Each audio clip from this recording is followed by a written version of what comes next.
Assalamualaikum warahmatullahi wabarakatuh. Perkenalkan, nama saya Rahmadi Jayadi Purnomo dengan NIM G0024206 dari kelompok B10. Pada kesempatan kali ini saya akan menjelaskan tentang anatomi penyusun artikulasi genu, kemudian ligamentumnya, beserta anatomi dari os femur. Laporan 3, seorang pria 23 tahun mengalami cedera lutut saat bermain futsal. Ia merasakan bunyi dan lututnya terasa tidak stabil. Setelah kejadian, lututnya membengkak dan sulit digerakkan. Jelaskan anatomi penyusun artikulasi genu yang lengkap. Jelaskan ligamentum yang memperkuat artikulasi genu. Dan jelaskan anatomi dari os femur. Yang pertama ada penjelasan tentang artikulasi genu, tentang anatominya. Yang pertama penjelasan tentang suprapatellar bursa. Suprapatellar bursa adalah kantung yang berisi cairan sinovial yang terletak di atas patella. Fungsinya untuk mengurangi gesekan. Bursa ini berfungsi untuk mengurangi gesekan antara patella dan jaringan sekitarnya. Kemudian menyerap tekanan. Suprapatellar ini membantu menyerap tekanan dan beban yang diterima oleh sendi lutut. Kemudian memfasilitasi gerak sendi dan melindungi sendi. Secara keseluruhan, suprapatellar bursa memainkan peran penting dalam menjaga fungsi normal sendi lutut dan mengurangi risiko cedera. Kemudian yang selanjutnya ada patello-femoral joint. Patello-femoral joint adalah sendi yang terbentuk antara patella dan femur. Fungsi utamanya untuk meningkatkan mekanika lutut sebagai tuas yang meningkatkan efisiensi otot-otot paha. Kemudian menyediakan perlindungan. Patella melindungi bagian depan sendi lutut dari cedera dan dampak serta membantu menjaga integritas sendi. Kemudian mengurangi gesekan serta memfasilitasi gerakan lutut. Kemudian selanjutnya ada articular cartilage, berfungsi untuk mengurangi gesekan, menyerap beban, kemudian memberikan bentuk dan stabilitas. Kita menjaga kesehatan sendi, fasilitasi gerakan. Dan yang terakhir ada medial meniscus. Adalah struktur berbentuk C yang terbuat dari jaringan tulang rawan dan terletak di dalam sendi lutut. Fungsinya menyerap beban, stabilitas sendi, meningkatkan gerakan, membantu dalam nutrisi dan kesehatan sendi, serta mengurangi gesekan. Kemudian yang selanjutnya ada ligamentum yang memperkuat artikulasi genu. Yang pertama ada ligamentum patella. Fungsinya itu mentransfer gaya dari otot quadriceps ke tibia saat otot tersebut berkontraksi. Kemudian menjaga stabilitas sendi lutut, mendukung pergerakan lutut, dan membantu dalam perlindungan sendi. Yang kedua adalah ligamentum transversum genu. Ligamen ini terletak di sendi lutut dan menghubungkan kedua meniskus medial dan lateral satu sama lain. Fungsinya untuk menjaga stabilitas meniskus, mendukung fungsi meniskus, kemudian mengurangi risiko cedera, dan membantu dalam distribusi beban. Yang selanjutnya ada ligamen cruciatum anterius et posterius.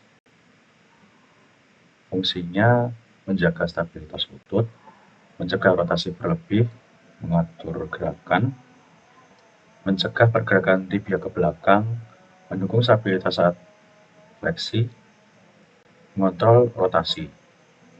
Kemudian ada ligamen kolateral medial. Ligamen ini dikenal sebagai ligamen tibial.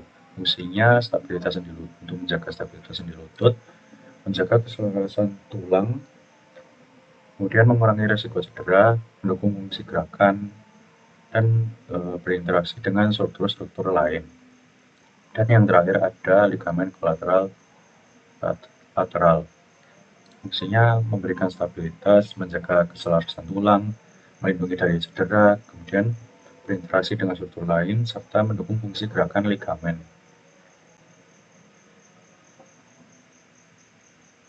Kemudian selanjutnya ada penjelasan tentang os femur. Yang pertama ada penjelasan tentang greater trochanter adalah tonjolan tulang besar yang terletak di bagian atas luar tulang paha,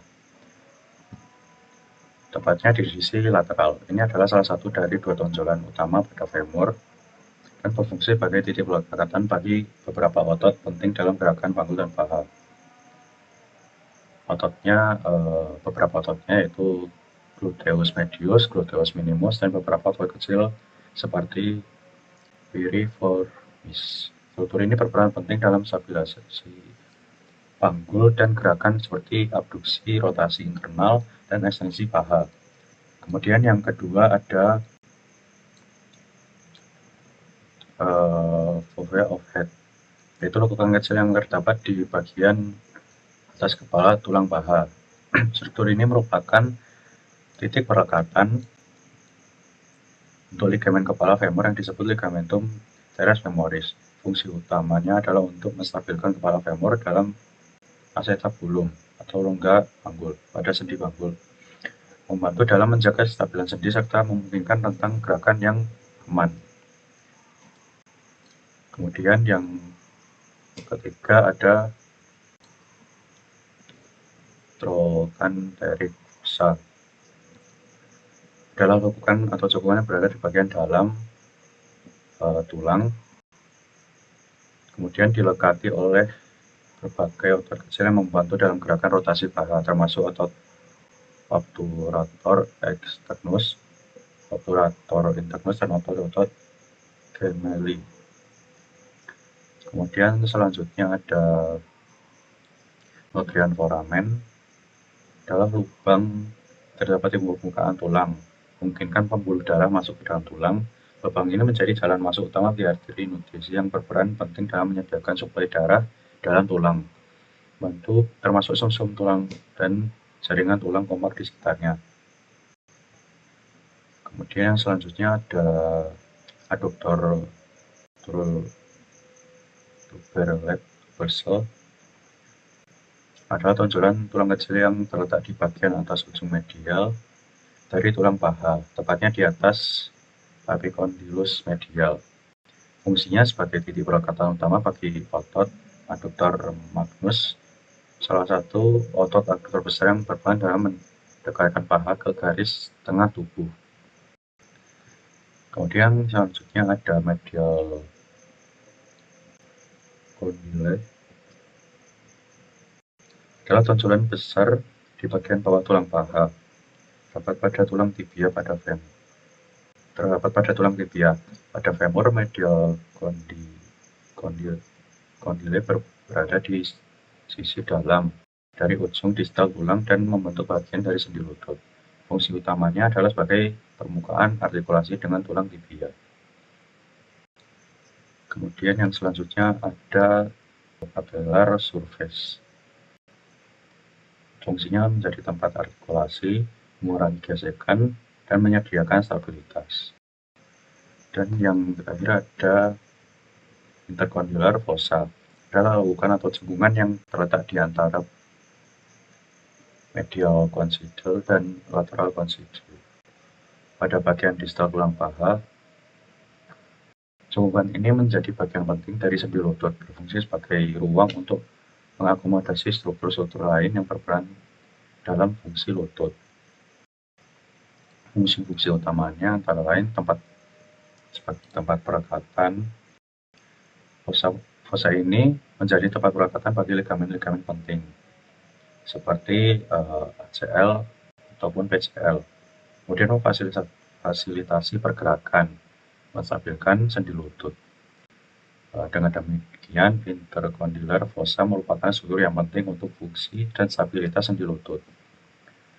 Mungkin sekian yang dapat saya sampaikan. Kurang lebihnya mohon maaf. Assalamualaikum warahmatullahi wabarakatuh.